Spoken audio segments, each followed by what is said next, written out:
The Simpsons version.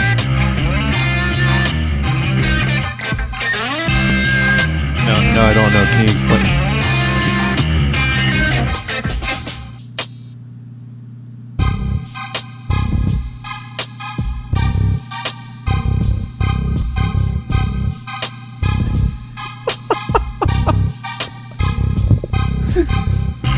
Yeah, I've heard of those.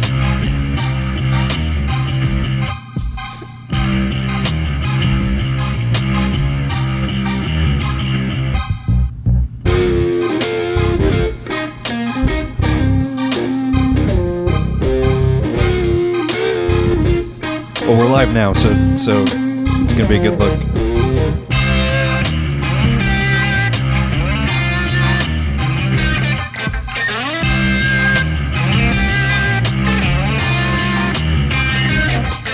No, we're live. We are live. Go on Facebook.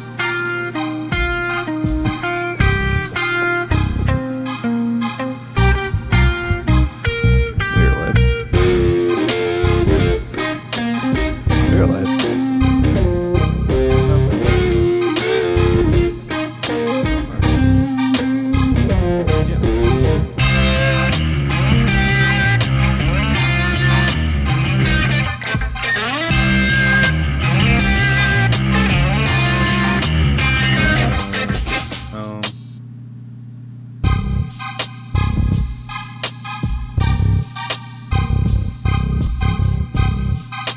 Yeah, make sure. Yeah, I forgot about that. Yeah.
What they are, though, aren't they?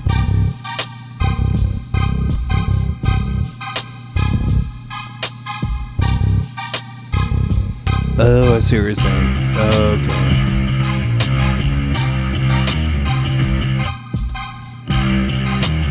Gotcha.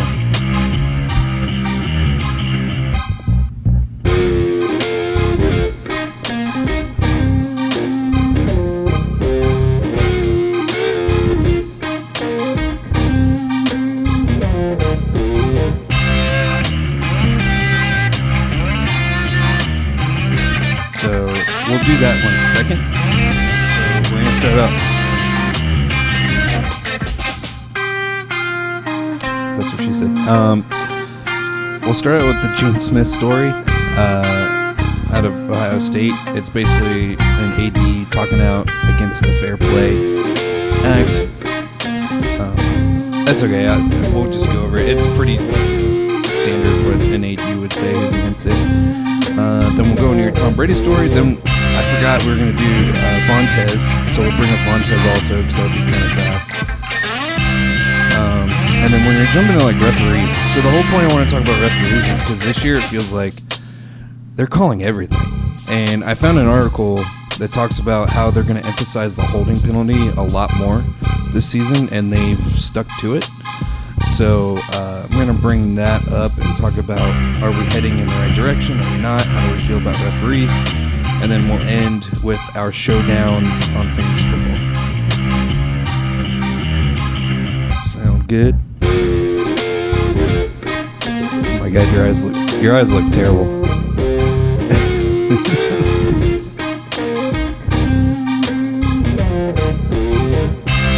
Referees, just referees in general. I'll lead it. You'll understand what I'm talking about. Like, I'm just gonna talk about like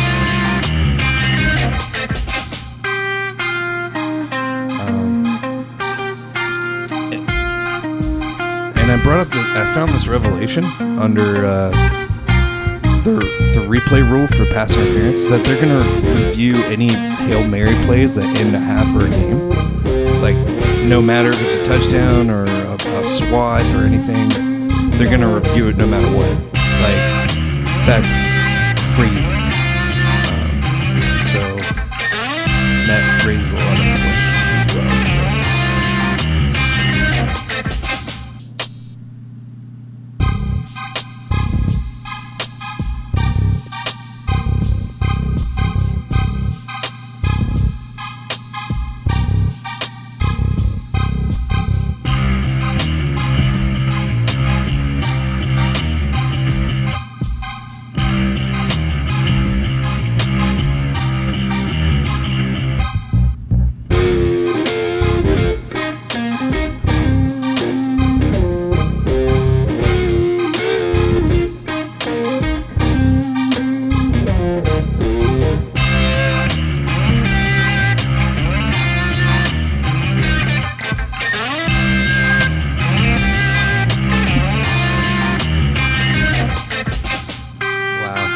That's a good find.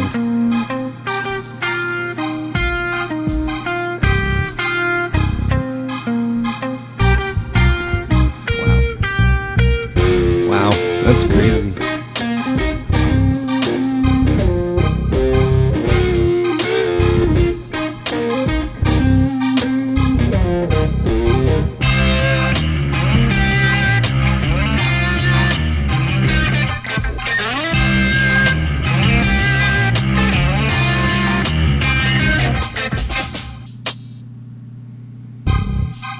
Oh, you can't even wear a face shield unless the league approves it? What?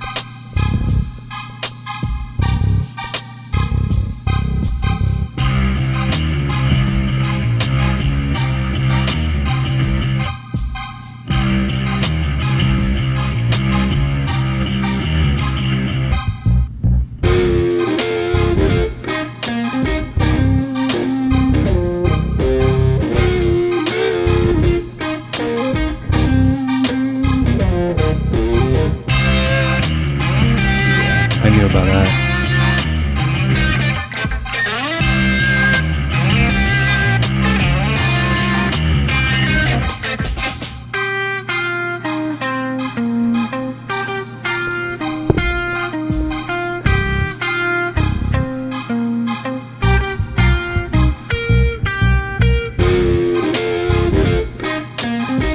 Wait, why do you have to...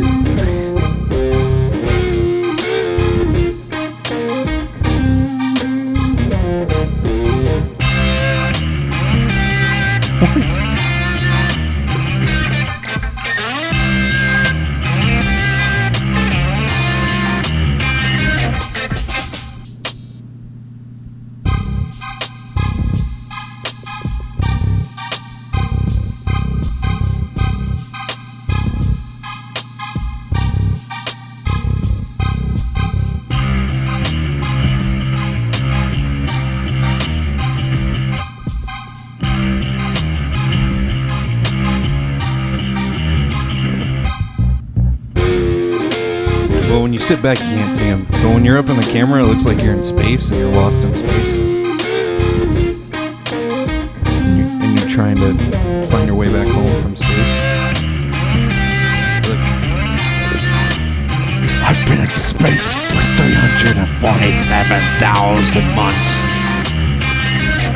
I can't stop peeing. Space smells like weed.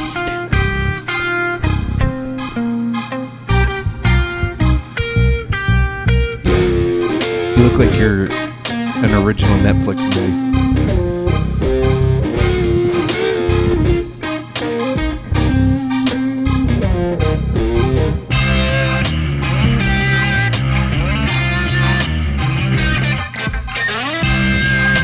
With that man.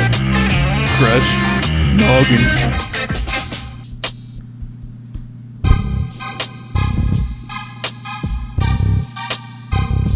Damn it, my computer is literally updating right now. Why is it doing this? It's like automatically updating. You were saved an extra 3 minutes.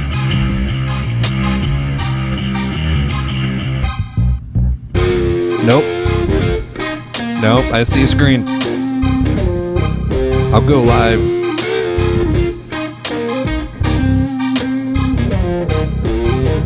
I'm gonna go live. Yeah, here we go. You ready? I'm going live. I'm gonna do it right when you sit down.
Are you back now? Can you hurry up? Can you hurry up? Telling the world. A grand total of 0 viewers.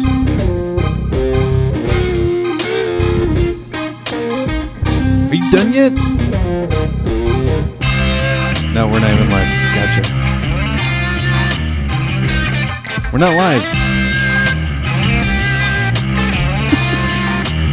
Are you ready? Alright, here we go. Oh my god. Can you share it on the turf too? See if that helps.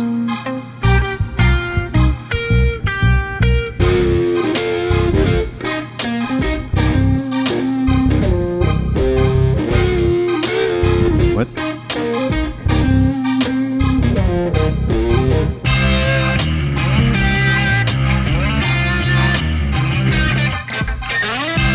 Okay.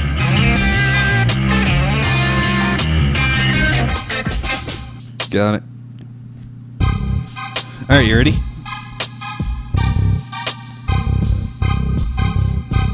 Okay, do.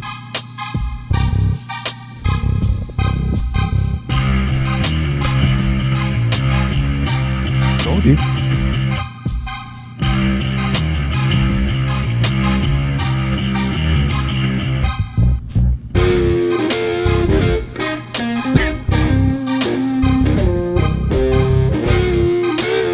It's okay, it's only playing the music and our voices. Alright, here we go. 3, 2, 1. Hey, matey, welcome to the Pirate Show. Today we've replaced your amp and TDubbs for something more like gold. And the rum is gone. Rum ye gone. Dear matey. My headphones keep coming out of my ears. I'm out of pirate shit. That's okay. Yeah, that's all right. I totally didn't go Chief Wiggum. A poo Terrible. mix either. That's where I was trying to go for it. I don't think I couldn't hear it. Honestly, I didn't hear it. You tried though. You didn't hear it? I heard your decimals trying to go for it. Yeah, we were up there. Hey, thank you guys so much for tuning in. This is 60 Minute Suspension, not the Pirate Show. And my name is Amp. That is T-Dubs. We are here to provide the sports news that you guys long for. Long for. I said long. Totally long for. Totally. Unfortunately, I don't have a teleprompter in front of me to read out what I'm supposed to say, so I freeball it like I do my pants without underwear. Interesting comment. I just thought I thought the world should know. I freeball. All right, on to bigger and better news. Anyways, yeah. No, thank you guys so much for tuning in. As always, make sure you like, subscribe, follow Amplified Network. We're on all your social media platforms. And 60 Minute Suspension is only one of a multitude of shows that we produce here at Amplified Network. So make sure you check us out. We have Funny to Informing. They were on last night. They've been getting some pretty cool guests in. Yeah. They're funny. And they get some actors on. So they're kind of legit a little bit, so make sure you check them out every Thursday at 7. And then we got 2 other shows that kind of wander around. We got the Nerdy Rundown every once in a while, and then we also have the Theater Goers. Tafari and Tony take over that forum, and they're insightful, man. They bring you the information on those latest movies that come out that maybe you want to see, or maybe you're waiting to see if someone else tells you not to see it. I really like Theater Goers. Theater Goers is one of my favorite shows. I don't even go to the movies that often, but I love watching Theater Goers, even if it spoils. That's the big thing you should know. Walking, still quality. They spoil every movie because that's their whole thing, is that they explain the movie so you can decide if you want to see it or not. So it's a pretty fun show. But anyways, we are 60 Minute Suspension. We bring you all the sports news that ESPN and Fox News don't want to talk about. Ooh. So, and sometimes we do talk about the ESPN stuff. Hey, Amp, who are we not talking about today? We're not talking about.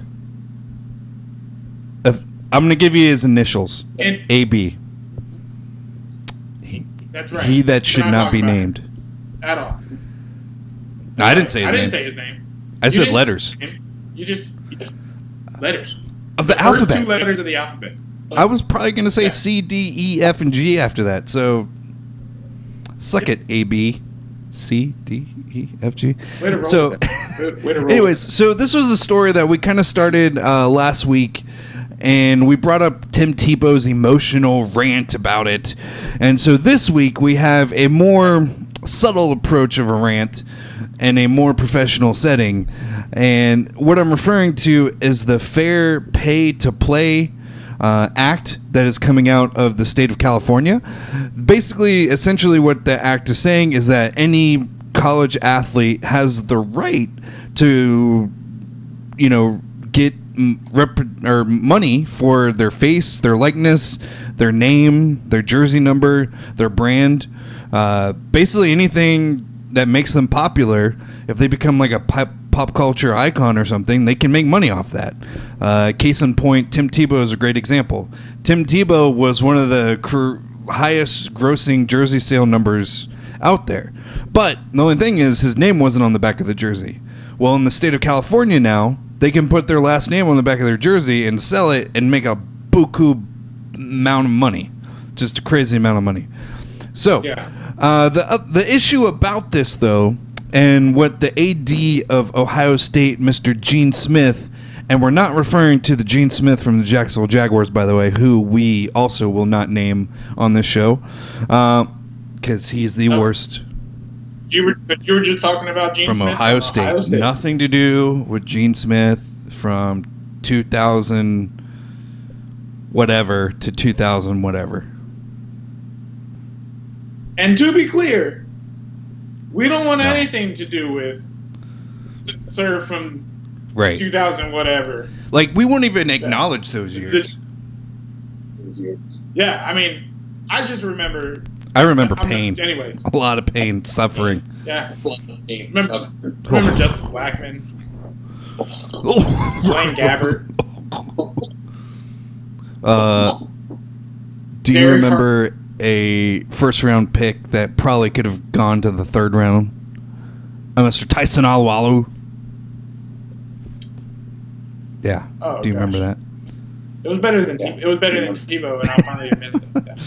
Anyways, let's get back to Tebow and Gene Smith. So of Ohio Gene State. Smith of Ohio State, the athletic director, AD, he comes out in a statement and he says this, and I quote, "My concern with the California bill, aka context, buddy, come on, use context, the Fair to Pay to Play Act, whatever, which." And back to quoting, which all the way wide open with monetizing your name and your likeness, is it moves slightly towards pay for play, Smith said. And I quote again, "It is very difficult for us, the practitioners in this space, to figure out how do you regulate it?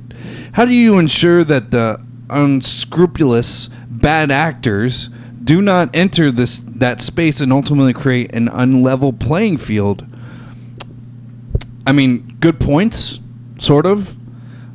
I really don't like his word choice in regulate, because honestly, why do you have to regulate it? I mean, I understand that some of these kids may get exploited for, like by bad sponsors or stuff like that. But dude, ultimately, they're adults. Right. Like when I turned 18, like I was told I'm an adult now. I'm not a kid anymore. So they're choosing to play a sport that they know will physically harm them and put them in much pain and agony for the rest of their life, but they're choosing to play a sport to chase a career or to chase a dream. So exactly. Like how can you stop a grown man, like that person who's a grown man now, can go fight for the country, can smoke cigarettes, can not drink alcohol till 21, but they can do they can vote, they can do a whole shit ton of stuff that's legal that you can't do when you're not 18. Why can't they profit off of their given name, of their identity? You know what is the? I don't understand, and I don't understand why he has to use the word regulate. Like, using that just sounds so awful. Like, and he uses this other word. We're practitioners in this space. Practitioners in this space. What? You're practicing what? Regulating? And that's working really well in the NCAA so far? Like, clearly there's something wrong here. Like, these athletes, these student athletes, are fighting for a possible career chance at a professional sport. Now, some of them, and totally fair game, some of them just go to college to play in college so they can afford it, because they can't afford it by themselves. Right. But long term, ultimately what you're doing is you're stopping the kids from making a living while in college. I mean, that's what every college student does who doesn't have a scholarship. They work for a living and go to college to get through college. Like, so I don't understand why they can't, like, make money off something that makes them famous. Like, it doesn't make sense to me. It makes no sense to me. And another issue that brings up is he talks about it's an unlevel playing field. How is it an unlevel playing field? Because basically, I can understand that. I think I can understand. Well, for me, from my point of view, it's like an unlevel playing field means that the chips are stacked unequal to other players or other situations.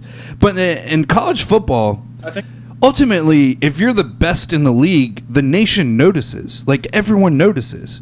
If you take college soccer, and for those who really like college soccer, They know who the best players in college soccer are.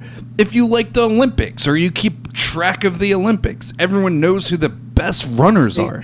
So, and the best swimmers, and most of these swimmers are collegiate athletes. They're not like, or they're just fresh out of college. There's hardly any there's a lot of older swimmers as well, but there's a lot of swimmers you're like, this person literally is in school at UF. I think UF had 2 or 3 swimmers in the last Olympics. They're set to have another one, I think, in the upcoming one. But that's big time sponsorship. That's big time money. That's just being left out. Yeah, exactly. And that's swimmers. And that brings me to my point. How is it an unlevel playing field? If your talent takes you to another level or takes you to this stardom, right? Then you should be allowed to make bank off that. So that doesn't make it uneven. That's not an unlevel playing field, as he's saying. That's you playing your heart out for a paycheck or playing your heart out to get recognition and ultimately be able to, pay your way through college for what scholarships don't pay for. Austin Murphy actually chimes in. Shout out to Austin Murphy. He says that they still need to get their education. Most won't make it to the pros, I'm assuming. Does it trickle down to high school? That's a question he asks. And then chips are stacked unequally in anything, aka capitalism. So, yeah. Right. Yeah, chips are always. That's a good point. Chips are always unfair in any kind of situation. But I agree, though, that it does seem like it could be a very top-heavy situation, because there's only, at least in college football, because there's only, 5 or 6 or 7, top athletes in college football that how many Heisman candidates are there? There's only 5, or so a year, or some years there's 6 or 7, but usually there's only about 5. So those would be your top athletes that are getting the most money, getting the most headway. So I think there could be definitely an elite status type situation, and that may be that may start to be unhealthy for the sport itself, but if they can find a way to be inclusive of all players, sponsorship wise, but it's an individual thing. It's not a school thing. The schools aren't paying these students, it'd be them making money off their own name. So I don't know how that would go about, and I don't know how you can't regulate somebody else's money. You bring up an interesting point because you're saying, how do you even out that stardom money to all the other players if the individual player is the one that's kind of rising to the top? But honestly, I think it does trickle down that pyramid because let's say, dude, you got to think how many companies there are in the world, right? And so anyone can sponsor these kids now. So literally anyone. Red Bull obviously might take one of the top 5 Heisman guys. But then what about Bang Energy Drink? Right. They obviously can't take one of those guys, but maybe they can get the 12th or the 13th best player in the county. Hey, that kid just got a sponsorship. Yeah. Sweet. No one would have gone after him if he hadn't, taken the sponsorship. So I don't think it's necessarily a thing that needs to be even paid. I think ultimately it provides athletes an opportunity to make money on their own individually. And the whole fair play or fairness idea of it, I mean, Austin literally hit on the head. It's capitalism. So I mean, you make it what you want. It is your golden ticket. So you got to do whatever you can with it. I mean, in real life, I don't, rich people don't give me money because I'm a creative person. They don't just, here, Amp, do something. That doesn't happen. I have to earn it. I have to prove my worth to gain this money. So in the sports and college realm of athletes, I think this is such a great way for athletes to improve themselves individually. And I don't agree with Tim Tebow's notion that it eliminates alumni or team camaraderie or anything like that. Yeah, you'll have your divas. You'll have your Odell Beckham Juniors, and you'll have your young, dumb players who they're too good to be true, and then they just wash out because fame and glory got to their head. But that's them. That's their choice. They chose to do that. I think you're going to have a lot of players that are going to be really smart who, yeah, they'll make money off this stuff, but then also understand that, dude, I want a job after this. Like, I want a career. So you're kind of building them for the NFL, right, in a sense. Right. Yeah, I mean, I understand that, but then you also have to think about how much does this interfere with their actual education and their actual football schedule and then all that stuff. Because if you add all this stuff, most of all the endorsement type things that the players do are usually like school related or program related or, you know, booster related or some sort of like community outreach related thing. Or whatever the main sponsorship of the school is, such as like if Florida had a Jordan brand thing, because Florida is a Jordan brand school. So if Florida had like an event, you know, where they feature their players, that all that money would go to the school. You know, all the money that would cost, you know, for the Jordan brand to pay for those players to be there and sign autographs and take pictures and yada yada would go to the school. So how in effect how does all that time of extras, you know, all of the Red Bull, you know, the Red Bull, you know, sponsorships, the Red Bull photo shoots, the Red Bull this and that. It's like, how does that affect their actual schedule? Because they're already stretched pretty thin. There's a reason they're not allowed to have jobs. That's a good point. But if you can't, it's hard because, you know, Red Bull's not going to come to Gainesville or Tallahassee. I mean, they might go to Tallahassee, but they're not going to go to, like, you know, Podunk, Oklahoma or something like that to shoot a commercial. You know what I'm saying? That player's going to have to go to whatever outrageous place they are filming. Yeah.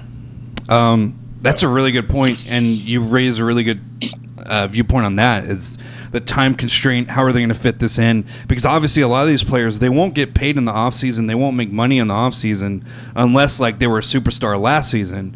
But throughout the season is a whole different story, like you were saying. Practice, the endorsements with the actual school itself, and then you're going to try and have, like, your small little 10-second spoofs here and there. You know, it's just, you're absolutely right. It's going to be tough. You know, right. It'll be interesting to see how it plays out for those athletes. Who knows? You know, it's really hard to say. Yeah. They have to monetarily pay these players, though. They have to financially support these players, though. You're talking about NCAA or just like somebody? I mean, I think the school should. I think the school should be paying the players more than a scholarship. Gene Smith continues, and he says this. He says, and I quote, "What we can't have is situations we have schools and or states with different rules for an organization that's going to compete together.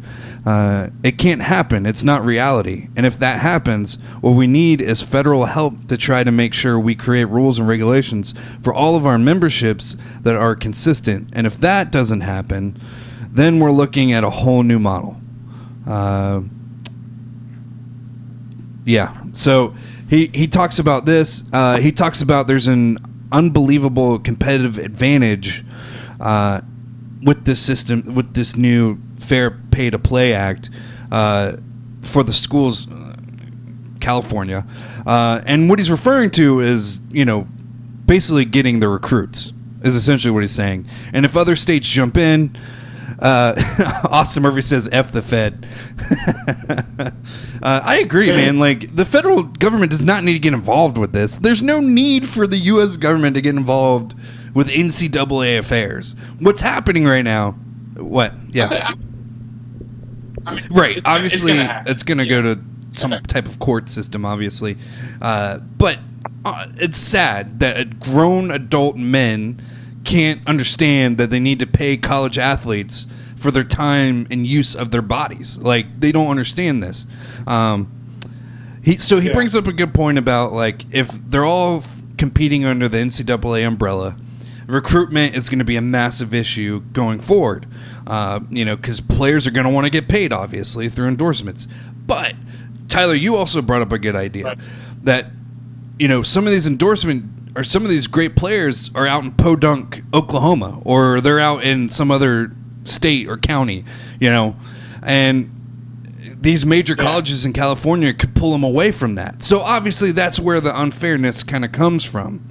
So NCAA could issue these, you know, counter transfer balances where it's like, no, you can't transfer to California schools because, you know, it's just not ethical or blah, whatever they want to call it. But they could block transfer documents, and that's how manipulative and inside NCAA is with this stuff, man. They control these students' lives, so it's almost not fair for the NCAA to control.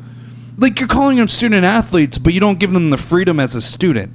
Like, when a student walks into a university and says, I want to take this and this and this and this and this, you're like, cool, he wants to learn, he wants to grow as a person. But if a student athlete decides to go to OSU and then they don't start for 2 or 3 years and now they want to transfer, well, now the NCAA can give them all the hard times that they want because, oh, you don't want to transfer? Why? Because you're not making endorsement deals? Like, no, because I'm not playing and I'm really freaking good. You know what I mean? Like, they're just talking about unfairness, but they're going to just be the same. They're literally the same. So it's like, it doesn't make sense, their arguments. Sorry, Austin is jumping in here. Obviously, there needs to be countrywide adoption of the rule if the NCAA decides to allow it, but they won't until there is, if that makes sense. This will be a long process, I think, because of some holdouts.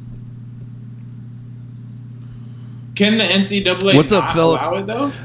The NCAA can't stop state decisions. So California is still going to allow their players to be endorsed. What the NCAA can do is basically block out the California district. So all those colleges that play in the NCAA, they can essentially just be like, you can't play if you have this rule. So that's what they can do. Right. Dude, the NCAA is so crooked, man. Like, in this, especially in this way, like Leonard Fournette was on a podcast, I think Uninterrupted, recently, and he said that the he founded like a clothing line. I think it was called Booga, like Buga, and he was selling it on campus, and I think he still sells it now that he's able to. But the NCAA made him return all the money and shut down his business because he was in college. Like, that's nuts. So crazy to me.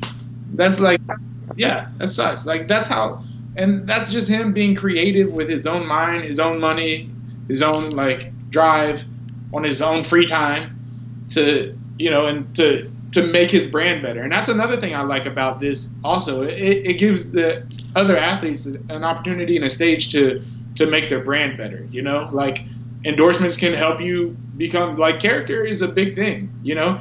Think about Baker Mayfield. Like, half of the reason he went number one was because of his character. And his character was on big stages, like when he stabbed the Oklahoma flag in Ohio State's U, or O, and you know, but if that was on camera, you know, if that was like on commercial like it is now, he does funny commercials now. You know, if that was like that in college, like nobody would have doubted him being a number one overall pick probably. You know, when he was chosen the number one overall, people were like, that could be a good pick. It might not be a good pick. Like, it could be a big hit or miss. It could be like, you know, Johnny Manziel 2.0, you know. But if he was able to make his brand more in college through endorsements, through deals, through like getting his face on national TV, it probably would have been a clear-cut view that he was the number one overall pick, you know. So a good aspect of it too. Austin chimes in still. Austin, thank you so much for the comments. Phil, I see your comment also. Austin says there will always be people that preach about unfairness, but they're always the same. He said it's a crooked system like any other profitable machine. He's referencing NCAA. And then Philip calls the NCAA has to have their cut of the money. And then Austin also chimes in, I feel like the problem is that the change needs to happen because of the current state of the system in the NCAA.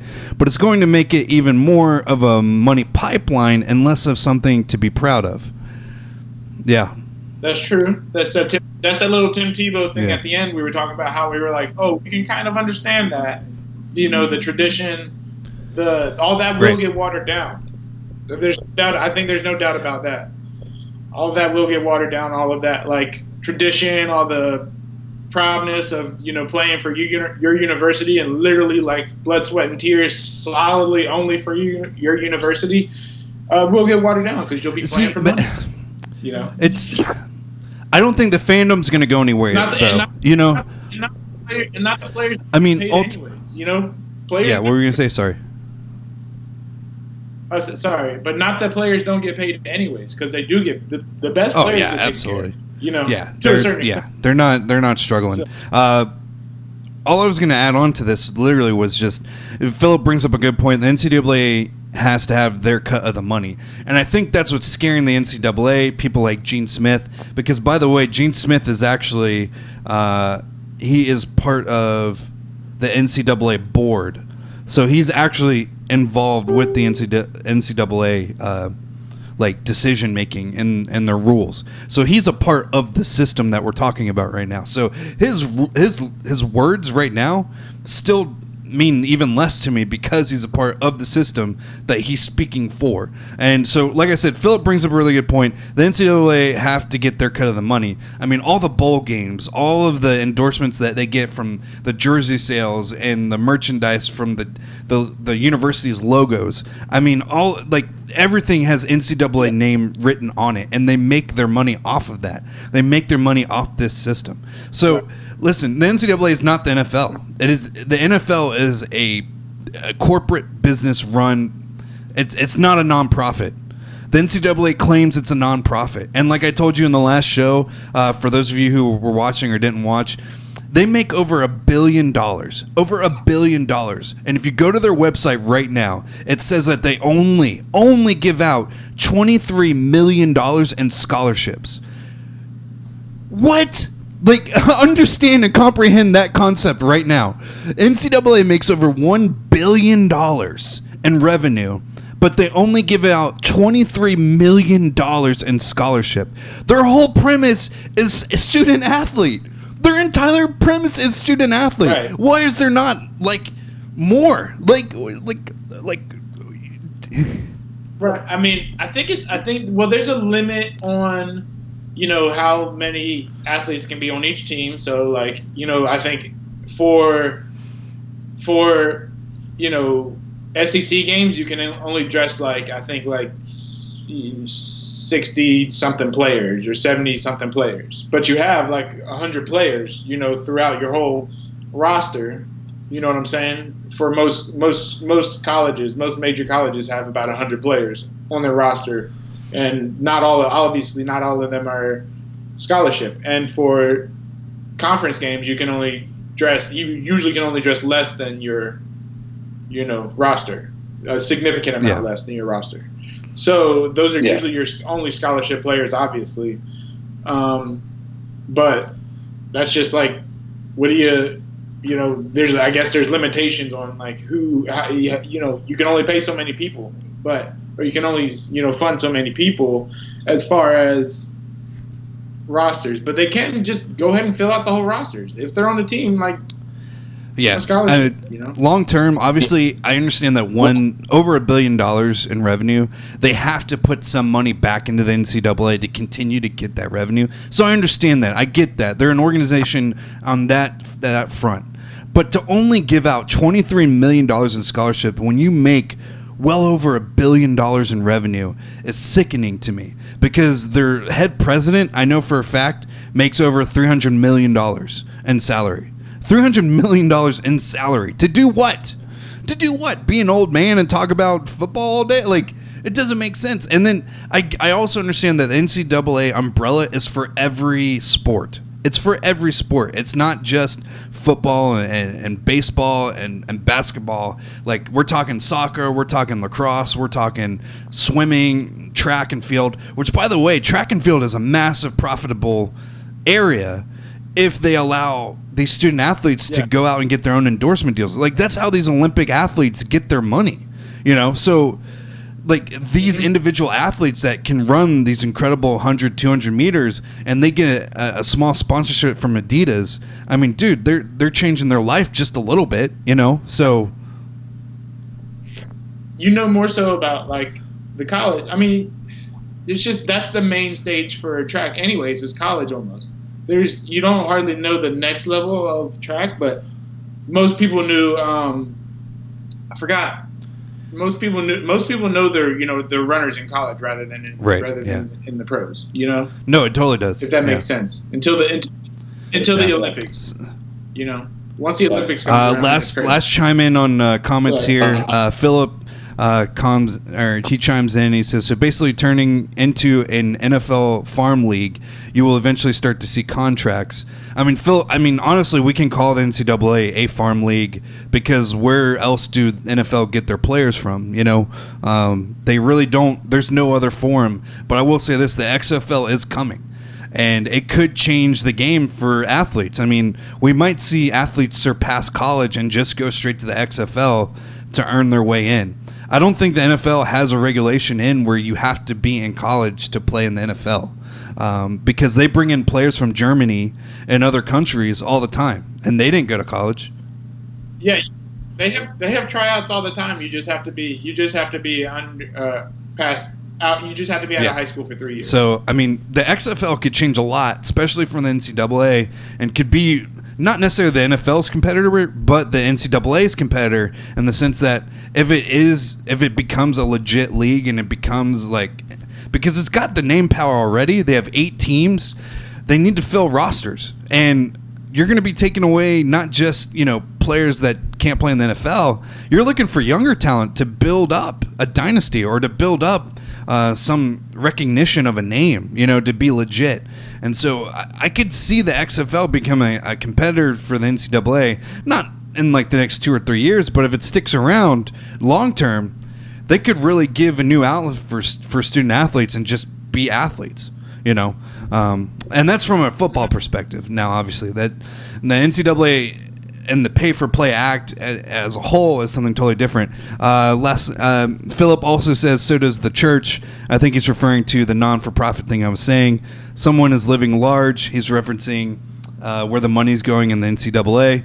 Austin says, that's about the same as most charitable organizations. They pay out 11 cents on the dollar that is donated. Yeah, very true. And then he finally says, so disappointing, but you create a system that brings in money, even if the goal is not bringing in money, it eventually turns into a beast that needs to be fed more money. Yeah. True. I mean, it's just what it is. But you're gonna have to get in that pond anyways, and somebody's gonna get paid. Scott just chimed in. So, Scott Stevens just jumped in. Scott, what's up, buddy? Thank you for watching. He said very few will make money on endorsements. That could be the case also. That's what we were hitting on earlier. Is that there might be elite level of players that make that money, and then a lot of players won't get that endorsement money. A lot of players. But that comes back to me saying that it's not. That doesn't make it unfair. That makes it capitalistic. That makes it a system that, your talent gave you that opportunity to make money. Play better. Do something crazy, like you just said about Baker Mayfield. Stand out, make your name known. You have to promote yourself. That's essentially what they're telling these college athletes now with this rule. So it's not like it's an unfair system. It's basically just saying, prove your worth. That's all it's saying. So I could see it being very little endorsements. I could see it paying out minimal to a lot of players. I mean, yeah, some of these players might not get the big sponsorships, but like I was saying, you have Red Bull and then you have Bang. Bang could find 5 or 6 athletes, soccer, swimming, cross country, and say, hey, we'll give you $500 to just say you like Bang on social media. That's all you got to do. Here's $500. Sweet. I just got $500 for doing that. It's not necessarily that you'll make tons of money, but you're giving college athletes a chance to make some money, at something that they do, So, anyways, yeah. Yeah. Anyways, so should we? That was a really good conversation. Thank you guys for chiming in. Thank you, Scott, Austin, Phil. We're jumping on to the next one. Please continue watching. Tyler, tell us about Tom Brady. All right, so Tom Brady, interestingly enough, revealed that he uses the same shoulder pads that he used at Michigan. Not like the same kind, and he keeps buying new ones of the same ones. It's the same exact pair of shoulder pads that he used at Michigan. And crazy. So it is gross. disgusting. Caroline chimes in. She's like, she literally goes, "That's disgusting." Which So I didn't gross. think about that, but yeah, that's pretty gross. So it brings me to this. You know, he's made alterations to them. Like if something needs to be replaced, he'll replace it and like refurbish them, or change out whatever needs to be changed out to make them functional. But they're still 25 years old. I did a little research after all this Antonio Brown helmet stuff, which is way more understandable than shoulder pads. But I looked up the NFL rules on equipment, and literally it's the smallest rule of any equipment. Socks is 8 times as long as the freaking shoulder pads. Literally, the only rule for shoulder pads is that you have to have it completely under your NFL jersey. Doesn't say anything. It doesn't say anything about regulations of the shoulder pads. It doesn't say anything about what years they need to be made within, or what's acceptable or what's not. It just says it has to be under the jersey. So could you wear like pillows? I mean, Under your jersey, I guess so. Essentially. I mean, it wouldn't work, but Would but you could want you do to? that? Would it be lighter? I'm guessing it would be lighter. No, I don't think you would want to. But just the fact that so. I just think there's a big discrepancy in, seeing in the helmet has a visor rule where it's like, oh, it can't be dark, it can't be reflective or some stupid shit like that. But there's such little, regulations for the shoulder pad. I just think that's very inconsistent and very lame. How can one player wear shoulder pads for To give you 25 context, like what Tyler is saying, and to really drive this home, so I'm going to read you 2 rules, okay? I'll read you the pants rule, and then I'll read you the shoulder pad rule. So this is verbatim what the pants rule and the NFL handbook says. Pants must be worn over the entire knee area. Pants shortened or rolled up to meet the stocking above the knee are prohibited. No part of pants may be cut away unless an appropriate guesses of other devices is used to replace the removed material. All pants must carry a small NFL equipment logo on the front left groin area of the pants. Let me repeat.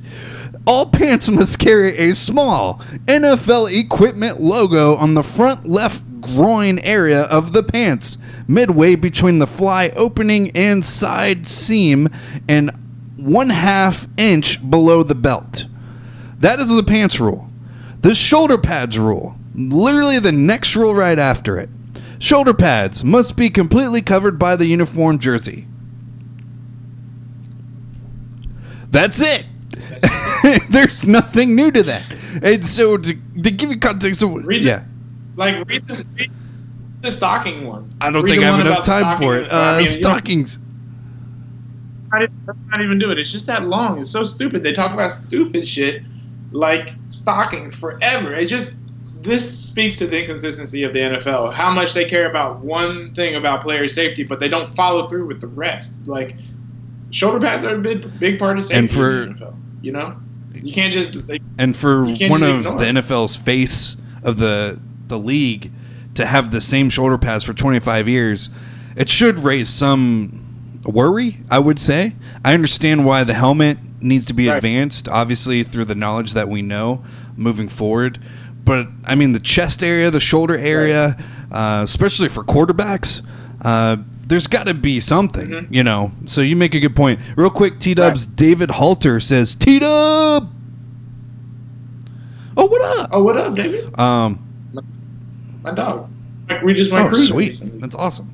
And Tyler, you bring up another good point about the face mask, and I'm going to kind of interject to that next topic. Odell Beckham Jr. was kicked out of a game for an amount of time to replace a visor that they claimed was too tinted and unregulated or wasn't officiated properly to play during the game. And Odell Beckham Jr. also got caught wearing a watch. And supposedly these referees are supposed to check every player's equipment. And they haven't been doing that, apparently, with OBJ. Which doesn't make sense, because you would think he would be the first person you would want to check. Right. I mean, they're always gonna check OBJ because he's so flashy and he wears a $350,000 watch, which is absolutely ridiculous. But the visor thing it's clearly it's a written rule, just like the shoulder pads, small tiny rule. There's an actual very long description about the visor and what you can wear and what you can't wear. Just kind of like 3 rules above the shoulder pad. But I just think it's dumb, and I think that's kind of a kind of an over officiating thing as well. Like, wouldn't you say? And that's kind of right. So let's bring it around. So, talking about this year and going into this year of the NFL, this article came out. Talib gonna snatch that watch. That's what Scott said. Yeah. So going into this season, there was an article that came out, and it talked about how the NFL was going to emphasize on holding penalties. They were going to really, really crack down on enforcing the holding penalty, specifically on offense. Kevin Schieffer from ESPN reported this and wrote, and I quote, "Offensive holding will be a significant point of emphasis for the NFL officiating this year. Existing rules on holding will be more strictly enforced this season, particularly on the backside of the run play or line of scrimmage." Last season, in 1 week's point of emphasis, this was in 2018, a 1 week point of emphasis on offensive holding led to 94 such flags, 42% increase than any week since 2012. So when they emphasize on holding, they're really, really, it's standing out. Obviously, a lot of us who are watching the show, you watch the NFL, you understand blocking and that whole scheme. Basically, what it is when an offensive lineman goes toe-to-toe with a rusher of any kind, he can literally only put his hands out and push him. Just continuously push him and keep him away from the quarterback or the runner or anything. Now, he can push him, like tap push him, or he can physically, with his fingertips open, literally just like push him as hard as he can. The moment he grasps his hands around any part of the jersey, shoulder pads, anything, that's considered holding. Well, I will say there is an allowance of grabbing. And like right here in this shoulder pad area where you can just like grab and kind of drive the person. As long as you're pushing forward. Now the moment that person starts to break away from you grabbing them, like if they get away and you tuck jersey, that's holding. Unfortunately, you can still control the person by holding them. Now, there were some things like, for instance, the Jaguars this past week suffered a loss. DJ Shark scored a touchdown on a beautiful thrown pass by Gardner Minshew, but there was a holding by Cam Robinson, and it was one of those ones where it was okay. That's holding, where he kind of had the neck hooked because the guy was trying to go on the inside of Cam Robinson, but it was kind of ticky-tack. It was like, it wasn't completely, in my eye, it wasn't anything I would call, especially on a touchdown. So, I don't know. So that's been happening all over the league. I pulled up statistics on the actual holding calls themselves. Okay, so if you go online, you can literally search for stats of referees. And this season, I don't have the stat from last season. Like, I don't have the stat to compare last season with this one. Obviously, I really wanted that stat, but also this season's not over yet, so it's kind of hard to make a stat comparison from week 5 to last year's week 5, and they just don't break it down like that. It's a grand total of the whole season. So to give you context of the situation, Brad Allen has had 3 games. So Brad Allen has officiated 3 games. He has called the most holding calls out of anyone else. Sean Holkel, he has officiated. No, Scott Novak. He has officiated 5 games, and he is called 30 holding calls, and 22 of them have been accepted.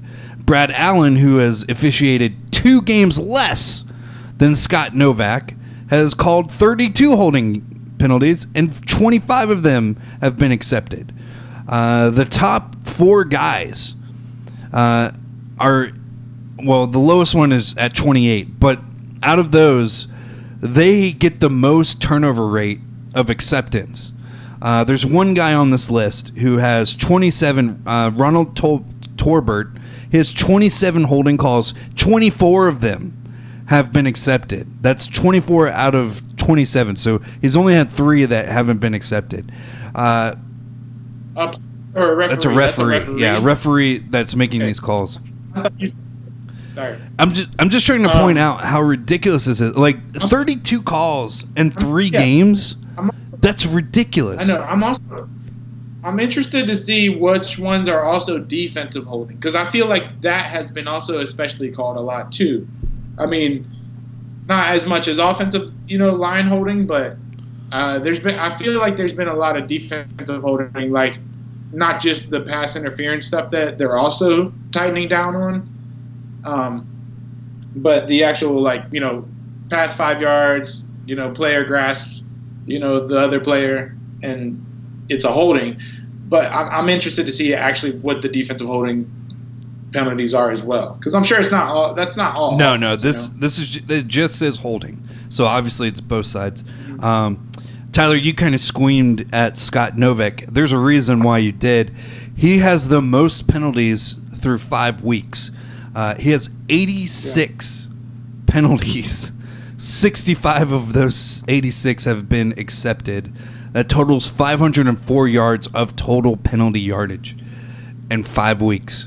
I think I also cringed because I'm pretty sure he was the Miles Jack wasn't down head officiate, and I'm pretty sure he was the official for the Houston game this past year, or this past couple weeks, week 2, and I think we had a lot of penalties, and I was just like, no, man, those are terrible penalties. So another thing to bring up this year that's different. Not only are the holding calls being called more often, but the NFL has implemented a new thing that they basically review any possible pass interference calls. Maybe you're on the side of, I really like this. This is a cool concept. You're allowed to replay a pass interference call because, what if it's a championship game? What if it's a very serious moment in a close-knit game and that defender clearly pass interferenced him? We need to get that call. Or vice versa. It was an offensive guy. He pushed off at the very last second, and that cost us the game. But clearly he broke that rule. So this year... Right. This call clearly stems from obviously the New Orleans, St. Louis. Was it the AFC Championship game or the NFC Championship game going to the Super Bowl? Yeah, it sent St. Louis to the Super Bowl. They, if you don't remember, they clear-cut pass interference within the 10-yard line. Would have sent Drew Brees and company, first and goal within the 10 to win the game. I think a field goal might have even won them the game. I'm not sure. Anyways, this clearly stems from that. So I don't know how you feel about it, Ant, but I definitely feel as though this is a good move, but it also is it has its shortfalls. It has its kinks that need to be worked out. It has its it takes away from the game a bit, But I kind of feel like overall it could be a good thing for the game, but we could still get the call wrong. Yeah. I've seen a couple cases where I'm like, oh, that I still don't feel the way you feel, referee. Yeah. So how do you feel? So there are some contingencies on it. The referees are not going to review every single call, obviously. How it works is that the coaches have their challenge flags, and that's how, before the 2-minute warning, you can challenge these calls. So if you feel like, hey, that wasn't right, throw out the challenge flag. Cool. You only have one challenge left, but you won. If you lose it, you lose a timeout. That's how challenges work, obviously. But when we... But if you win two, you get a bonus challenge. Oh, Oh no, I remember that? didn't. I forgot about that. No. If you win both of your challenges, you Oh get a yeah, bonus yeah, yeah. I challenge. knew about that one. I wasn't sure if there was a pass interference one or something. Oh no, but the pass interference just works with the challenges. Oh You yeah. know, So it's if you like- win it's it, not yeah, like- yeah. It's just like a challenge. So you basically get a know, free it's challenge. It's not. Because honestly, like if you honestly see it, I don't have the percentages in front of me, but it's pretty high that you're going to get the call. Like it's pretty damn high if you have to throw out that challenge flag for a penalty. I'm pretty sure they're going to reverse that call, which works in the coach's favor. So Right. within the 2-minute ruling, you can't throw out your challenge flag anymore. Now it's just what the referees see as how it plays. But there is a caveat now with the pass interference rule. Not only are every play is reviewable basically in the 2-minute warning when it's a close game, the referees will stop it, check it out, make sure it's good. The same goes for pass interference. Now the referees are at discretion, and they decide what they can see and what they don't. So if it's a really close situation where the side judge is like, dude, that was 100% pass interference, and then the guy behind the linebacker is like, nah, I didn't see anything, it looked good to me, that's when they'll go to review. So there's obviously certain things that, you know, will hinder or slow down play throughout the game, but I feel like this pass interference concept is really good for the game. Like Tyler was saying, yes, it will slow down the game somewhat, but I feel like it still runs with the flow or runs with the narrative of the game. So, like, my point being, these holding calls are ruining the game. Why? Because it ruins the narrative of the story that these two teams are playing. It makes and breaks a drive. It makes and breaks the whole situation. Like, these are 10-yard penalties that we're talking about here. Holding plays are 10-yard penalties. So if you're on the 3rd and 2, your running back gets a 3-yard run, and then this one referee who's flag happy saw the smallest discrepancy, like Tyler was saying, where you can grab the guy, but as soon as he pulls away, you can let go. But if like a split second, the guy kind of turns, he hasn't left, he just turned a little, and that guy's still holding on to him, and that referee sees it, he's going to call holding. But it's not holding. Right. Obviously, it's not holding. Like, the guy's just turning. Like, you don't have, in that amount of time, you can't let go, but the referee saw it, so he's going to call it anyway. Like, you're ruining the game that way. That's ruining the narrative of the story that these players are telling. And that's why I like football, because it's basically a long story of just awesomeness. But when you have these dumb penalties like the holding calls and some of these like roughing the passer moments, they're just ruining the game, man. Not only that, the roughing the passer is so inconsistent. But I want to also say something to your point of the game of how it may slow the game down. But if you lose the challenge, you lose the timeout. You know, if you're in the game, if the game's competitive, that time isn't going to, you know, you're not going to have that timeout to take in that game. So eventually, you know, if the game's competitive, essentially, your timeouts are valuable. Not only that, but they do prolong the game. Yeah. They're called a timeout. You know, so if that timeout's not there to be taken in a time that it's needed to be taken, the game's just going to it's just going to run out. So it may kind of, you know, sort of offset, the time. Not probably not fully, but like to a good point to where, okay, yeah, it's not like we're going like 40 minutes over our normal scheduled, time or anything like that. It's probably going to be like, oh, we're going like, 20 minutes over or something like that. I don't know. Yeah. So, Christy says same as VAR and soccer. I mean, yeah, it's pretty much the same concept. The only difference is soccer is a never-ending sport, so anytime they have to take an instant replay or stop the clock, they don't even stop the clock. They let the clock run, but the amount of time it takes them to do these instant replays in soccer, they're really changing the game, and I don't know if it's in a good way or a bad way. That's a conversation for another day. So anyways, going back to this rule. So one more thing I do want to express about this.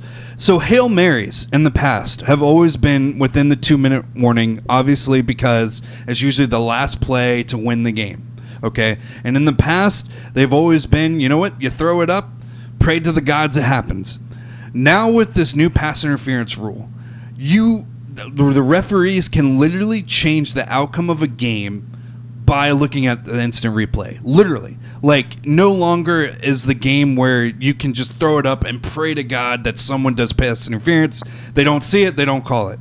Now, the defense has to be on the best of best behavior now, and the offense too, because if they push off and they catch that ball, like, it's null and void as well. So it could be a negative thing or a good thing, because ultimately you're holding the players at a much higher level of play now. They can't hide behind the whole he didn't see it anymore, because if you grab on that jersey like underneath, so like let's say a wide receiver is jumping up in the air and a DB doesn't jump up, but he kind of grabs that jersey at the bottom, just kind of pulls it while the wide receiver's in the air, that's pass interference. And in the past, that wouldn't have been called because no one would have seen it, no one would have caught it. And then, the next day, First Take is dissecting it and being like, "Oh my gosh, I'm Stephen." Right? But now with this new rule, they can catch it. They'll see it, and you can't do that anymore. So now it's become a much more logistic thing. But the downside and the reverse side of this now is coaches know this. Coaches and players know this. So this helps out the offense way more than defense. I just want to clarify that too. This helps out the offense way more. So because the pass interference rule itself to me is why it helps out the offense. Exactly. Think about it. You can. I don't want to interrupt your point because you're about to flow with it. So go ahead. No, you're fine. Go ahead. Ultimately, what I was trying to get at is coaches can scheme for this now. Like, you're going to see dropbacks from Aaron Rodgers, Tom Brady, and those last-minute close, they need a touchdown to win. They're at the 40. They're at the 50. They're throwing that ball. 2 seconds left on the clock. And coaches are going to schematically go for the most volatile of DBs. Like, every DB in the NFL has kind of like a rating scale, I would say. And coaches know this. So, like, they know who are the most pass interference friendly or who are the most physical, DBs in that backfield. They're going to throw to them. They're going to force these guys to push on these wide receivers. That's a strategy. That is a schematic decision. And like I was saying, this definitely bodes well much more for the offense. But bringing back to the Hail Mary play, every single Hail Mary play will be reviewed. Doesn't matter if it's successful or not, they're going to review it. So just hold on tight for that one. So the pass interference rule, though, is if there's a pass interference in the end zone, you got 2 seconds, from the 50. You throw it from the 50 to the end zone. There's, like you said, there's a penalty almost on every single Hail Mary. And a blatant one. And I think it's gotten to the point to where it's like, okay, guys, like, you got to start calling some stuff. Like, this is ridiculous. This guy just got clotheslined before he had a chance to catch the ball, I mean, and that's just how it is in that play, because it's a jump ball. It's literally jackpot, whatever tackle loco, pretty much. You just throw the ball up and then go get it. But if there's a pass interference and you get a pass interference call on the 2-yard line or in the end zone, that puts you on the 1-yard line. And you get one play for an untimed down. Yeah, that's ridiculous. It's crazy. That's insane. From the 50 to the 2, and nothing really happened except a guy probably gotten another guy's catch zone or whatever, nudged him a little bit, pushed him, knocked him around. But that's just how it is. That's the reason. Yeah. That's the reason they put offensive players like Gronkowski and Julio Jones back there to try and go up and knock it down or whatever, because they can get up and catch the ball better than most DBs can get up and attack the ball. Yeah, that's a good point. And then also when you look at Hail Marys, most of the time, if it's a poorly executed Hail Mary, when I say that, I mean there's 4 or 5 guys running to one spot just to play jackpot, basically. That's a poorly executed Hail Mary, and that works in schematics for this situation because you're going to have 4 or 5 bodies jumping for one ball. So how do you distinguish what's offensive and defensive pass interference? Are you just going to offset them? You would have to, right? Because, let's say there's 2 or 3 bodies that are pulling and pushing each other to catch this ball. it's going to be offset. So then it was just a pointless review. It's just going to be constantly replay down. Right. Constantly over and like over. the one time that there's a few really good Hail Marys out there. Obviously, there's some good ones. Jacksonville has one of their own, but one that sticks out in my mind the most is the Green Bay one when they played against Seattle a couple years ago, and it was just a tie ball. He threw it straight up in the end zone. It was 1-on-1. I forgot who it was against, but the two guys. It seemed like the Green Bay guy actually caught it, but the Seattle Seahawks guy actually had it as well because his hand was between the chest of the Green Bay guy, and the Green Bay his arm was between the chest as well. And so they both came down at the exact same time, and they're just fighting on the ground for it. And it was an incredible play. And that one was truly tough to call. Yeah. Like I don't think America. I don't think anyone knows, man. I think they ultimately gave it to Green Bay though. They gave it to Green Bay. I don't know if it was Richard Sherman or not, but he might. I think it might have been him, but I might be wrong too. So, I know it was a guy with dreads. Yeah. The Seahawks player. Christy chimes in. It's also holding the referees as responsible because it could be pass interference that a referee didn't see and lost a Super Bowl for some team. Right. And I think that's kind of the Tyler, you brought this up too about the championship game last year. It is holding them responsible. I mean, it's kind of saying, bro, you're not doing your job well enough. So now we have to put in these more steps to make sure we get the calls right because you guys aren't cutting it. Right. At the end of the day, I could see the NFL being more strict about this. And also to clarify, so this replay rule is kind of a trial period right now because it's not known if they're going to do it next year yet. There's going to be a meeting either after this season or possibly during the middle of this season at the midpoint where the owners meet up again and talk about this rule and see if they want to continue it or cancel it. So this rule is not permanent, but it is changing the game. Whether you decide it is for the best or against it, it's a debate, man.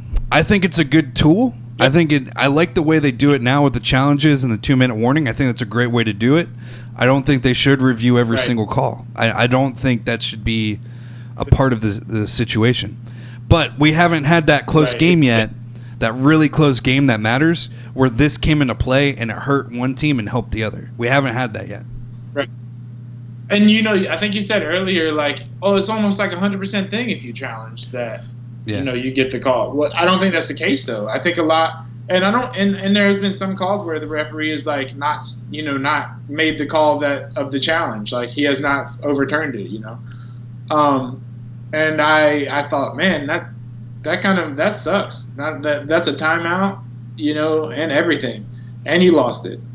I think I keep, I'm a Jags fan, so I'm always going to reference the Jaguars. So I think we had Doug Marrone challenged and lost his challenge against Houston, and this was like that Novak shit I was talking about. And I think it was a clear pass interference, or no, they called offensive pass interference.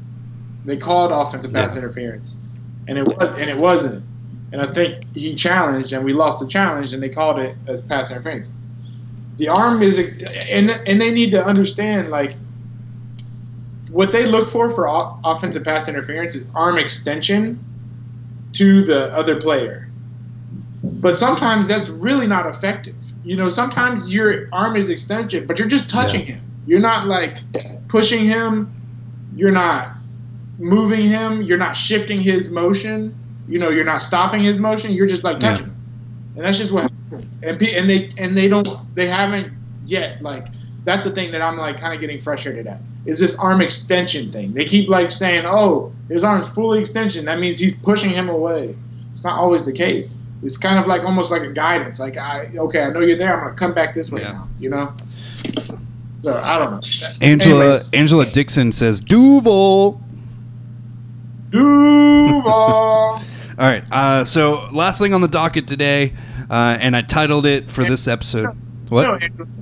You know Angela, right? Yes.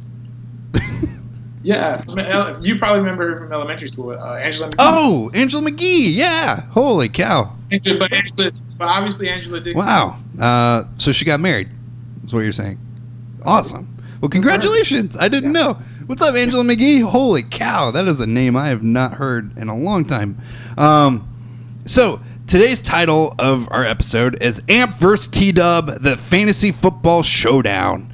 And I thought this would be fun because we are the hosts of this show that me and Tyler talk about our decisions in fantasy football, who we think's going to win, and ultimately listen to Tyler cry and whine, because that's what he does. He does this little strategy where he plays victim and he's like, oh, I didn't make the right choices. You're going to win. You're going to beat me. And he brings down your whole shield that you have against him, and then when he beats you and totally demoralizes you, he rubs it in your face. He goes, "Ha! I told you I was going to beat you, and I'm Tyler, and I'm T-Dubs, and I'm going to win." And that's what he does. I don't do that. So he does this all the time. Don't let him fool you, America. Don't Angela Dixon. Don't let him fool you. He's gonna play the victim on this, and he's gonna be like, "I didn't make the right decisions and stuff," and he's gonna be like, "Oh, I'm not gonna win." And then watch next week. I'm gonna come on here and be like, "Son of a bitch." And it's going to be like Tyler won, and then he's going to be like, "Ha! I told you." He's going to give me the Dave Chappelle laugh. I didn't make the right decision. All right, bro. Let's hear this. But I'm happy. Are we just going to talk about our game, or are we going to talk about the past week? Because I'm happy not talking about the past week. We don't have to talk about... No, last week was so bad, and it was bad for me, too, so... Okay. We don't have to, you don't have to say it live on Facebook. We can just talk about this matchup that we have. It was so bad. Last week was I can't even describe to you how bad last week was. So this week, T-Dubs and I were competing. We always have fun in fantasy football when we compete against each other. We've been playing fantasy football against each other for a decade now. Wow, we're old. So every time we play, it's kind of a big deal for us because obviously we're friends, sworn enemies at fantasy football. To give you the rundown, it's going to be interesting. We both have some questionable decisions here. To give you an idea, so if you don't play fantasy football, thank you for watching. You're probably going to turn off. But if you like fantasy football and you like drama, I'm going to make it as dramatic as I possibly can. So here we go. Right. So our quarterback showdown, which, by the way, congratulations on that one. Hey. Wow. Russell Wilson is Tyler's starting quarterback. 4 touchdowns. What? Proud of the young man. I'm proud of the young man. Just shut up. Listen. This dude has been so up and down this season. It's incredible. It's incredible. He's been so up and down. And then he goes against questionably one of the best defenses in the league, and he throws 4 touchdowns. I don't know how you call him the best defense in the league. They just got torched by Tampa Bay for like 55 points a week ago. They got Aaron Donald. True. Yeah, he 4 touchdowns, 268 yards. I hate my life. He's a magician. So Tyler has him, and I have, pray for me, folks, Jacoby Brissett starting this week. And I'll tell you why. Before you judge me, Tyler Williams, I'll tell you why. I made plenty of question marks. I don't judge you at all. He's playing against Kansas City, first off, okay? Every quarterback that plays against Kansas City scores touchdowns. That's all they do. They score touchdowns. But there's a deeper reason why. In the past 3 games, he has broke 20 points. 22 points, 24 points, and in the most recent one, 28 points. That's against Tennessee's defense, which is a pretty solid defense. Atlanta's defense, and then Oakland, and then Kansas City's like really, So ultimately, I'm banking on the idea that he's going to keep scoring touchdowns. Okay, I let the record show you are benching Dak Prescott. Yes, and I'll explain that why. Okay. He's playing against Green Bay. I agree. I agree it's a slow play. Dude scored 7 points against New Orleans. And Brissett will have to have a shootout in order to make it a game. So I understand your move here.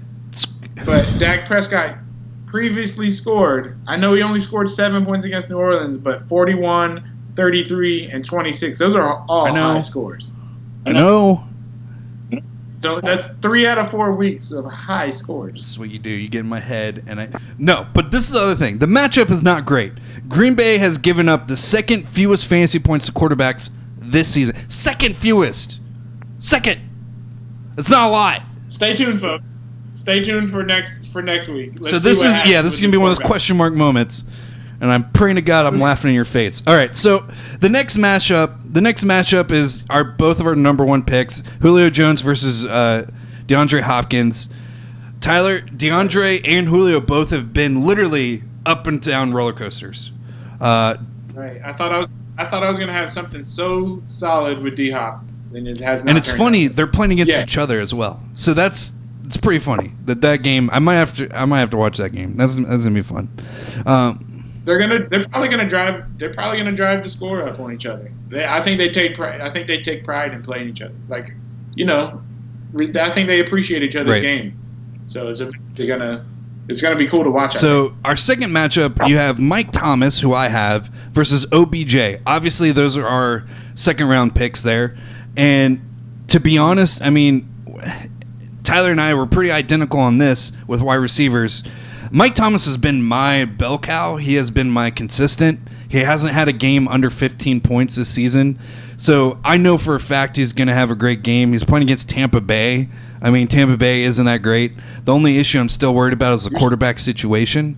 But it seems like he's still getting the looks. So I'm not worried about that. But Tyler, tell me about OBJ.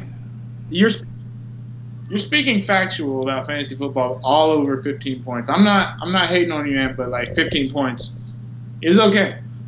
No, I mean, he's had 22, 18, 16, and 18. I mean, that's solid. That's solid, but speaking factual in fantasy football is never a smart thing.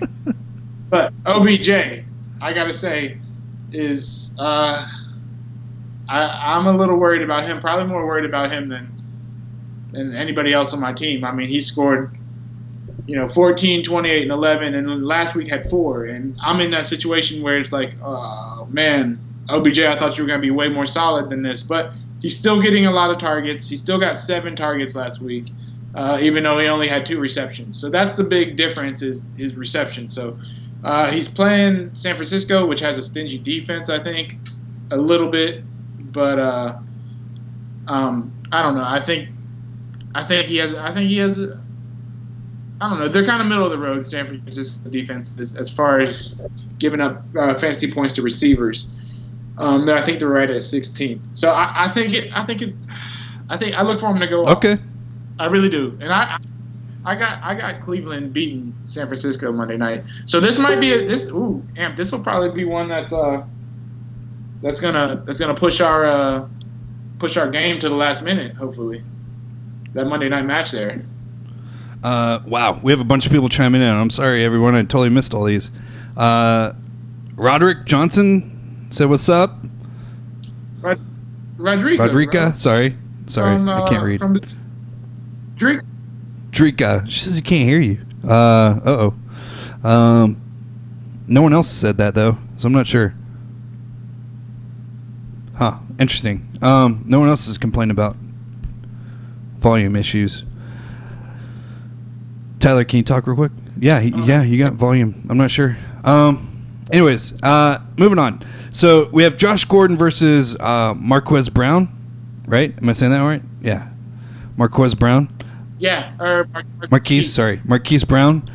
Josh Gordon, I mean, he's had a weird year because his first week out, he had a pretty solid game. Then Antonio Brown showed up, had a really shitty game. Yep. Then Antonio Brown leaves, and he does okay again. And then the last week, he does okay. He's very 3-target dependent because he's only going to get maybe 4 chances. So it's really on him on if he can make it. He's more of a home run hitter than anything, and those home runs aren't high. So when I say a home run, it's more like he's hitting a single instead of a double or a triple home run with his home runs. So he's very questionable for me. He's not reliable, I would say, but out of my other options, I kind of don't have a choice with him. So I think he's still going to get me double digits, maybe 11 points, maybe 11 or 12. But he's playing against Washington. They're really bad, like really bad. So Tom might just have a field day and just, find Josh really appealing this week. I don't know. We'll see. You have Marquise. Yeah, I have Marquise Brown. I think he had really big, first 2 games as a rookie up in Baltimore. He gets a lot of targets. He's a speedster. He's a big playmaker. He hasn't been getting a lot of receptions in the last couple of weeks. Kind of the same deal as OBJ. I'm looking for him to bounce back. This was another gamble for me. I made 2 big gambles at receiver and, well, I guess one at flex, that I can still flip some things around, but I think I might just stick with it or ride with it. But I look for him to have a bounce back game, mainly because I think Baltimore's offense needs to get rolling again. So, moving on down the road, I started Chris Carson. That worked out for me so well. He really didn't even do anything until the final drive. If you didn't watch the game, I actually got to watch the last game, and in the final drive, it was Chris Carson's show, man. He had he got a handoff after handoff after handoff after handoff, and then when they're inside probably the 4 or the 5, Russell Wilson steps back. He looks like he's going to the left, but then a rush forces him to step into the pocket. He looks to the right. Guess what? My boy Chris Carson's right there. And so he throws right to him. Chris almost drops it. He almost drops the ball. He throws it to him. Chris does this little one-handed jump, pops the ball up in the air. There's no defenders around him. Pops the ball up in the air, and it just kind of slowly bobbles into his hand. It was the scariest thing I've seen in a while. And when he caught that ball, I was already in bed, and I screamed. I was like, yeah! So I knew that you had Russell Wilson, but it made it better that I had Chris Carson, and he caught that touchdown because I needed something to pad this 37-point incredible outing that Russell Wilson had. So that really helped me out against you. You take all the points. I will. Yeah, anybody. Mark Ingram is yours. How you feeling? He's your starter? Yeah. Like I said, he's. I like Mark Ingram this year. I did not target running backs, early. Even in his bad games, it's like 8 points or 9 points, which is like 2 games. But the other games are phenomenal, where he has multi-touchdown games. Where I don't expect him to have another multi-touchdown game for a while. I probably think he'll have one this week. Like I said, against Pittsburgh. Pittsburgh likes to be proud, and so they're probably going to keep it real tight. So he'll have a lot of red zone carries, and that's where he does most of his work, is in the red zone. And if it's not him, hopefully it's not Mark Andrews, whom I also benched, and we'll get to that in a second. Yeah. But I do think that he will actually have a decent game. Obviously, I think all my players are going to have a decent game, but this is the reason I'm starting Mark Ingram in this position. Running back. So, running back. No, you're good. We move on through a trade that I made for Devontae Freeman for David Montgomery. I have David Montgomery right now. And so to clarify, Devontae Freeman sucks. He sucks. He had a chance to take that game all by himself. He's basically splitting carries with Ito Smith, and Ito Smith has been stealing carries from him or even touches from him. But when Ito went down with an injury, everyone thought Devontae was going to step up. He hasn't. He's done terrible. He's done awful, and he hasn't gotten any better. I wanted David Montgomery, because he's the young gun on a very crowded backfield, but he's the best out of all of them. So, ideally, with this trade, I was hoping long-term they're going to realize that David is the best option they have at running back, and they give him more opportunities. He's had a lot of chances. He hasn't broken 100 yards yet. He's only had 1 touchdown. He's not. So you're just all around hoping that they just change everything for him, and now with Mitchell out, Mitchell Trubisky's hurt now. I'm really hoping that they understand the importance of David Montgomery. I really think he is their best option there. There's a reason why they drafted him, and at the end of the day, man, I just think he's an all-around better athlete than Devontae Freeman. So, I don't know. Fingers crossed. I'm starting him this week because I really don't have a lot of options at running back. I agree with that. I also have Matt Breida if you want Matt Breida in the trade. I got Melvin Gordon on the bench. If you think I was thinking about Melvin Gordon. No. Anyways, your turn on Josh Jacobs. Josh Jacobs, question mark. I'm still not for sure sold that I'm gonna have him on my final roster on Sunday morning. We'll see. I like him out of Oakland. Just Oakland hasn't really been doing much for me lately. Especially last week, he only had 11 points, which is straight. He had 9 points week 2, but he had a monster week 1, and I was very hopeful on that. He gets a lot of carries.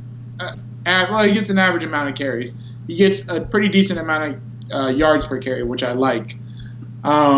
So if he can find the end zone this weekend against Chicago, honestly, I might take him out, though, against Chicago. It's a really tough, that's a tough defense to Thank play. you guys so much for watching. I see we got a lot of viewers. Guys, thank you so much for watching. Please like, subscribe, follow us on Facebook, Instagram, all that fun stuff, YouTube, Twitch. Just all you got to do is search Amplified Network. That's all you got to do. And then just like, subscribe, follow, all that fun stuff. Please do. Thank you guys for watching. Tyler, let's kind of fly through these because I know we're running really low on time here. Let's move on to tight ends real quick. Sorry, I didn't mean to cut you off. You were finishing up. You're good. That's pretty much all I had to say on that. So, but on tight end wise, I'm still debating, but it's going to be hard for me to start 3 Ravens that aren't Lamar Jackson.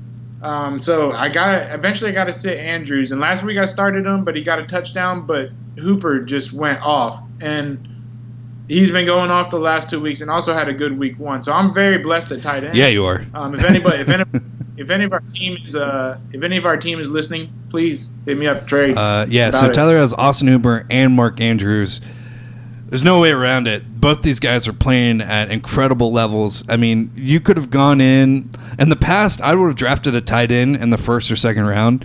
This year, I waited until my starting tight end I picked off waivers. So this year has been incredible for tight ends. You just had to find them, and you had to find the right system for them. And Tyler hit 2 home runs, man. These guys are studs, and they're not just studs in like a flyer stud situation. Like, they're consistently studding out. Red zone targets, like just doing the damn And for thing. my tight end, I have Darren Waller. Darren Waller in Oakland, the reason I picked him up, as soon as Antonio Brown was giving him so much issue, I knew he was going to be the second highest target guy, and he's paid off exponentially for me. He hasn't had a single-digit game. He's only had one really big game, but all the rest of them have been 14, 12 games. And, I mean, for a tight end, that's a solid day. And to do that consistently week in and week out, that's something that I'm going to love throughout the end of the season. Barring injury, he's a great player. Yeah. His lowest targets are like 7. All the rest are like 12 or 14. It's great. Jumping over to Flex. Flex is interesting. If you don't know how Flex works, you can get a wide receiver, running back, or tight end that you can put in this position. Tyler, you might want to put in your other tight end. Just run them both. But Wayne, that's not a bad idea. You have. I have Wayne Gallman Jr. He's a running back for New York Giants. I'm 100% starting him this week. I'm not making that same mistake again. Last week, he had a really bad matchup, and this week, it's still not that great. But the dude had 27 points last week on my bench. Would have changed my whole outcome. Right. Would have changed everything. And I didn't start him. So I'm not making that mistake this week. He's the only man there. And then after that, Mr. Dak after that, Shaquan's coming back, so I might as well enjoy him at least 1 week. Tyler, you have Chark, DJ Chark from Jacksonville. I do. I like DJ Chark, and also play Gallman while you can because Saquon's coming back. Yeah, he's coming back immediately. So if any of you are playing fantasy football or you watch, just heads up, if you did get Gallman, expect this is the last week. Like, this is it. Like, enjoy it while it lasts because it's done after this. Right. DJ Shark, I got him. He's been on fire. I think he's in top 5 in the receivers right now, but I'm just so nervous. I get so nervous. I still get nervous about It's Minshew, Jaguars. even though he's killing it. It's just anybody can be any, and they do have talented receivers there, so but at any moment, any of those receivers can be the guy that week, Not necessarily top receiver in the league, but for the Jags, they could be like the clear-cut favorite for that day. So I have a couple players on the bench I could switch in, such as Melvin Gordon or Mark Andrews or Breda or Golden Tate's first game back. I did miss by not putting in Lockett. or DJ Metcalf or DK Metcalf. Even though he only scored 12, that's nothing to spit at, especially in the flex. Yeah. To kind of fly through these last two kickers and defense, I picked up Josh Lambo this week. I think I really like his matchup against Carolina. That could end up being a very defensive matchup, so it might come down to field goals a lot. I like that idea. Defense, I'm struggling with. There's nothing on the waiver wire that I want, and Baltimore has a tough matchup against Pittsburgh. And they honestly have a couple of tough matchups coming up. So I'm kind of stuck on that with the waiver. The waiver has no good defenses on it, and I don't know what to do. So I'm kind of stuck with them for the time being because they're kind of the best I have at the moment. Tyler, you have Mason Crosby and Tennessee's defense. They're playing against Buffalo. Buffalo has been showing out. They gave New England's defense one hell of a time. What are you thinking? Matt Barkley starting. He played like a quarter last week and threw 2 interceptions. Okay. So. Cool. I just had to. I mean, nothing against Barkley.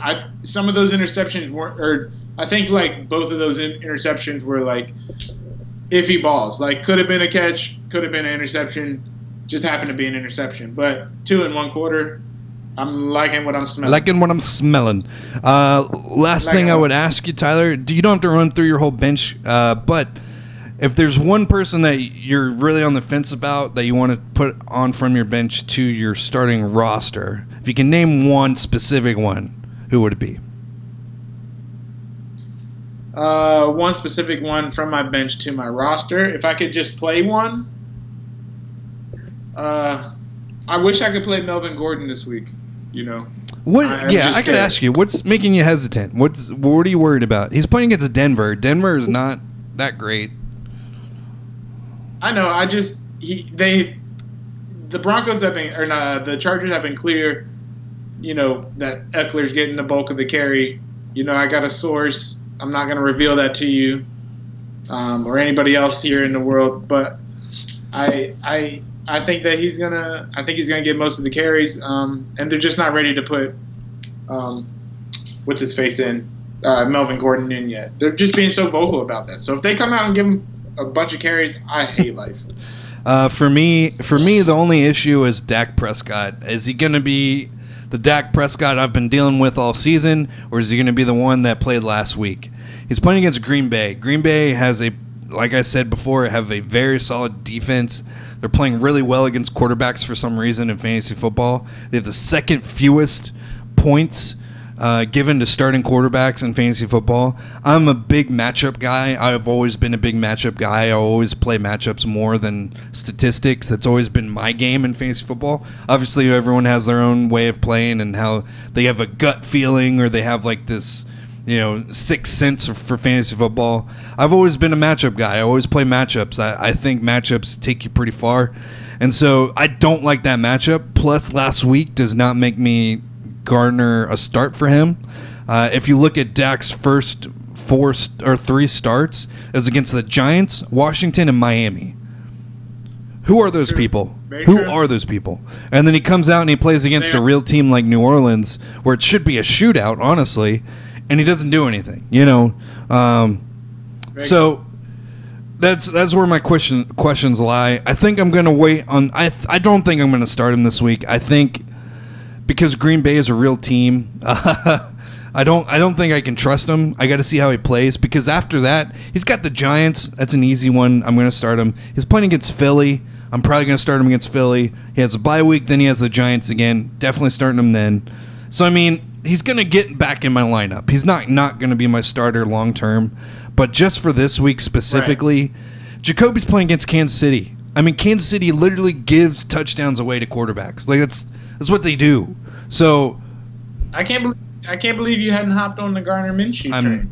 I love Gardner and I love Jacksonville and I love Duval, but I'm not sold yet. I'm not ready yet. Okay. Especially when I know that the coaches, as soon as Nick Foles is healthy, they're probably going to put Nick Foles back in. Yeah. And if Garner's hot, if Garner's got the hot hand, if we're 7-3 and Nick Foles is ready to come back, if they give the ball back to Nick Foles, I'm gonna be pissed. Not because Foles sucks, but because they're breaking momentum, and that's a real thing in the NFL. I think it's gonna be a major make or break decision for I can't think of his name right now. The head coach there, Doug. It's gonna be a big decision for Doug when Nick is healthy. If Garner's playing well, I don't think it should be a big decision, and I think Foles should support it. It seems like he's supporting it, but he's not healthy right now, so that's yeah. Absolutely.